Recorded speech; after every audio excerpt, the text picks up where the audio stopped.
Effective note-taking is a skill that you need at A-level, but you'll also need it if you go on to any type of further education. For A-level history, you'll be asked every week to make notes from an online textbook. So this is a skill we need to get right from the beginning. This is going to be the only homework you'll have for A-level history, to make notes from an online textbook. And the aim of this is, by the end of the 2-year course, you'll have your own personalised revision guide where you can then make flashcards and condense the information down further. It also means that before you even come into the lesson, you've got an overview of the key ideas that we're going to be discussing in the lesson. So I can suggest that maybe you get an exercise book so that you can make your weekly notes in that, ready to create your own revision guide. So the purpose of this is to kind of go through, what does effective note-taking look like? What do you need and what do you need to avoid? So if we have a look at this first example of note-taking, you might want to stop the video and just have a read through and think, is this successful note-taking? What would you suggest to this person that they improve? Are there any strengths of this? Some of the good things about this, it has got a key question at the beginning. It's very clear what this is about. It's also got some text in bold. So visually, it's quite easy to pick out those key words like conscription, home rule, suffragettes. They're obviously key words to do with why the Liberals went into decline. However, there are some challenges with this one. Notes should be a condensed format, and what you can see here is a block of text. So visually, it's quite, although there's some words in bold, it's quite, have to read it from beginning to end. Ideally, notes should be bullet points. They shouldn't be full sentences written out again from the textbook. Also, this is typed, and ideally your notes should be handwritten, because the evidence does tell us that the process of writing it handwritten helps you store information in your brain. So lots of improvements that could be made with this one. Let's have a look at the next example. So this is an improvement, although it's still typed and we want to aim for handwritten. Some of the good things, it's still got that key question at the top, but visually it's broken down. We can now see very clearly that there are perhaps 4 key reasons why the Liberals went into decline. So we've got a big idea at the top, and then we've got some subheadings as well. So that's good, and we've still got our key ideas are in bold.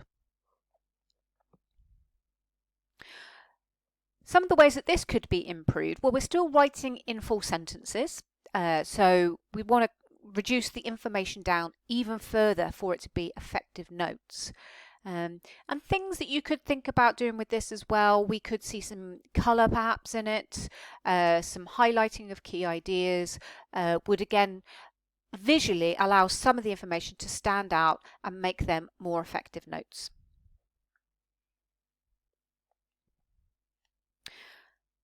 The first 2 examples we've looked at are linear note-taking. This is an example of a spider diagram style of note-taking. So very different. We've still got key idea in the middle, and we've got our 4 key areas around the as subheadings: voters, David Lloyd George, war, the coup upon election. But this one's perhaps more effective because we've got different size fonts. So visually, it's easier to pick out information. And also what this candidate has done is they've put some little images in as well, because having text and imagery is also another way of strengthening memory and recall.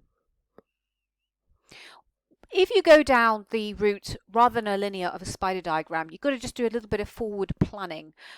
Look ahead at your notes. How many subheadings are you going to need?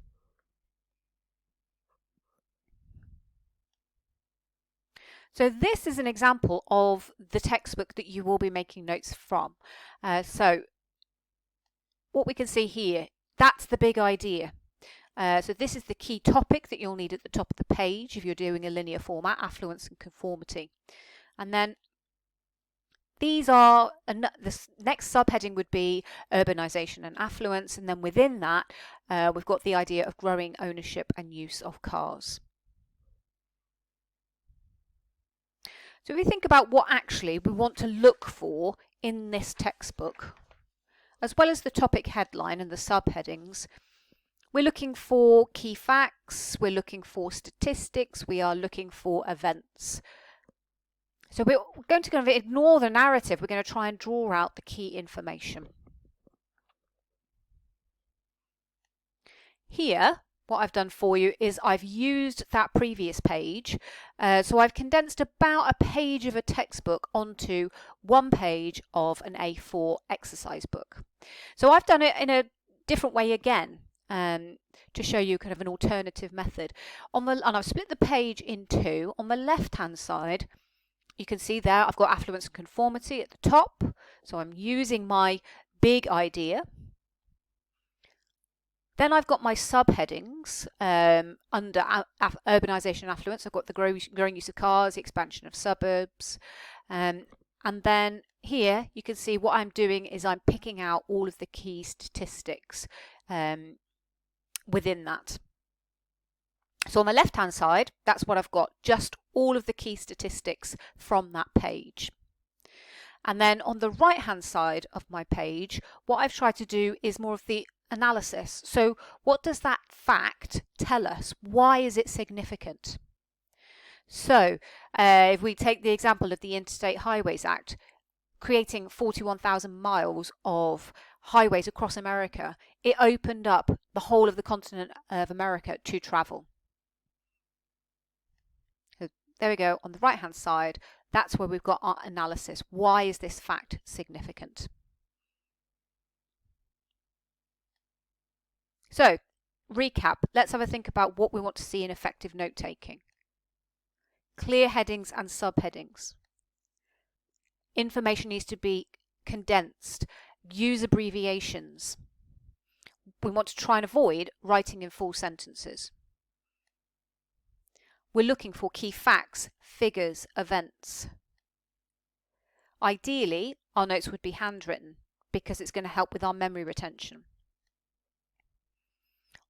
To make it visually attractive and easier to recap that information and take it back in when we go back to that information, we're going to see if we can use some highlighting for the key information.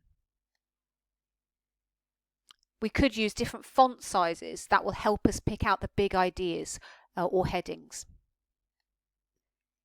And finally, we could also use some images to link to key ideas, because that's also going to help with our memory retention.